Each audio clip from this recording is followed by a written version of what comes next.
Voqea shundan iborat ediki, o'sha kuni madrasaga borib o'qishga dilim tortmas edi. Bir kun meni ozod qilib qo'ysa-da, xohlagan joyimga borib sayohat qilib kelsam deb orzu qilar edim.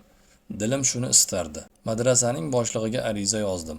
Bu kun tobim yo'q. Meni o'qishdan ozod qilsangiz deb iltimos qildim.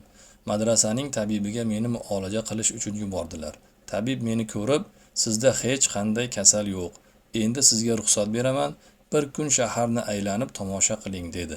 Menga ijozatnoma berdi. Men madrasadan chiqib, qayerga borishimni o'zim ham bilmas edim.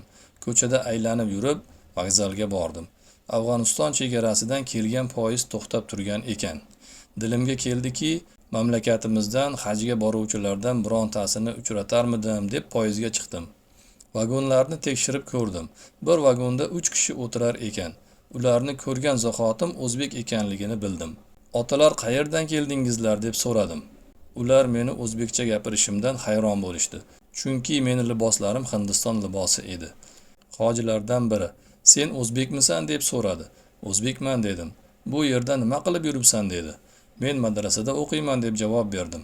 "O'zbekistonning qaysi shahridan bo'lasan?" deb so'radi. "Men Qo'qonlik bo'laman" dedim. U odam "Men ham Qo'qonlikman" dedi va "Qo'qonning qaysi qishlog'idan bo'lasan?" deb so'radi. "Uchko'prikka yaqin Chorboq qishlog'idan bo'laman" dedim.